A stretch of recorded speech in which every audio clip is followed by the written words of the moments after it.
In a serene park in Denmark, a place of picturesque beauty, lived dozens of swans, gliding gracefully across the shimmering water. They were a vision of peace, a living poem. But among them, one swan stood out, not for her beauty, but for her profound solitude. Her name was Lumi, and she had become a ghost on a lake. While the others swam in elegant formations, Lumi stayed near the shore, a lonely silhouette against the setting sun. She never flew, never joined the flock for their communal feedings, never sang the soft, trumpeting calls of her kind. She was always, utterly, alone. Her stillness was a magnet for the curious, a puzzle for the passersby. But for one woman, it was a mirror. Hannah was a wildlife volunteer, seeking solace in nature after a devastating breakup had shattered her own world. Her heart was a landscape of ruins, and in Lumi's lonely figure, she saw a reflection of her own pain. Every day, Hannah would come to the lake, her gaze fixed on the solitary swan. She knew, with an instinct born of shared sorrow, that something was deeply wrong. Lumi wasn't just sad. She was broken. One evening, as twilight painted the sky in hues of lavender and rose, Hannah decided she had to know the truth. She kept a respectful distance, vowing Lumi as the swan limped slowly along the water's edge, away from the flock that was settling in for the night. Lumi moved toward a secluded cove, hidden by weeping willows.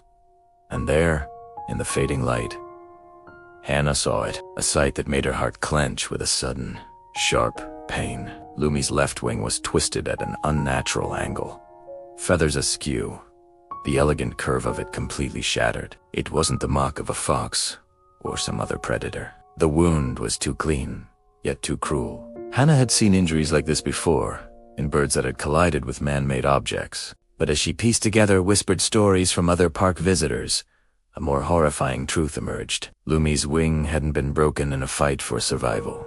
It had been broken by a human.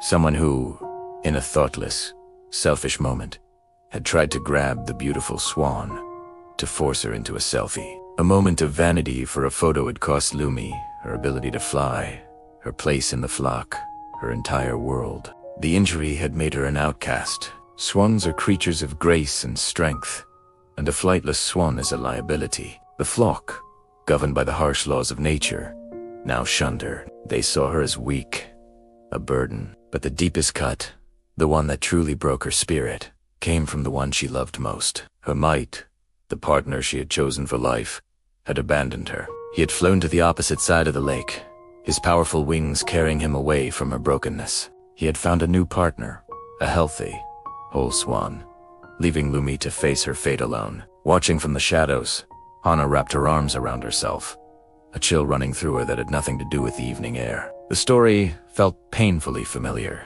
Being left behind because you were no longer perfect. Being discarded when your own wings felt broken. When you needed support the most. The echoes of her ex-boyfriend's words rang in her ears, telling her she was too much, that her sadness was a weight he couldn't carry. In Lumi's story, Hannah saw her own, two broken beings, adrift on a sea of loneliness. From that day on, Hannah's daily visits became a mission. She wasn't just a volunteer anymore. She was a friend. She would sit by the water's edge for hours, speaking to Lumi in a soft, soothing voice. She brought special high-nutrient food, tossing it gently so Lumi wouldn't have to struggle to reach it. On colder days, Hannah would bring a warm blanket, not for the swan, but for herself, a signal of her commitment to stay, to share the cold, to simply be present. She offered no grand gestures, no attempts to fix what was broken. She just offered companionship. She offered her presence as a shield against the crushing weight of solitude. Slowly, almost imperceptibly, a change began. Lumi, who had shied away from all contact, began to associate Hannah's presence with safety and kindness. She started to wait for her arrival each day. She would eat the food Hannah brought, her small black eyes occasionally glancing up at the woman who sat so patiently nearby. A fragile, unspoken bond formed between them, woven from shared vulnerability and quiet understanding. They were two wounded souls, finding a strange sort of healing in each other's company. Then, one crisp, bright morning, a miracle unfolded. Hannah was sitting in her usual spot, watching as Lumi peacefully nibbled on the grains she had scattered. The air was still, the lake a perfect mirror of the sky. Suddenly, a ripple disturbed the water. A large, magnificent swan was approaching. His feathers were immaculate, his posture proud and powerful. Hannah's breath caught in her throat. It was him, Lumi's former mate. He swam closer, his movements slow and deliberate, his eyes fixed on the small, broken figure of the swan he had abandoned. The other swans watched from a distance, a silent audience to this unfolding drama. Hannah held her breath, her heart pounding. Was he here to chase her away again? To reassert his dominance? But he did something no one expected. He stopped just in front of Lumi. He watched her for a long, silent moment. Then, slowly, with an elegance that seemed almost apologetic, he lowered his long, graceful neck. He extended his head toward her, and gently, so gently, touched his beak to hers. It wasn't a gesture of aggression or dominance. It was a kiss, a silent, profound apology. A promise. It was as if he was finally saying, "I'm sorry. I was wrong. I'm here now." Lumi froze for a second.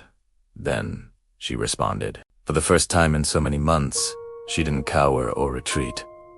She held her ground, accepting the gesture. And then she turned and swam toward the center of the lake. But this time, she was not alone. Her mate swam beside her, matching her slower pace, his body a protective shield by her side. They glided across the water together, two shapes merging into one. Finally, tears streamed down Hannah's face, silent and warm. They weren't tears of sadness, but of overwhelming hope. She watched the two swans.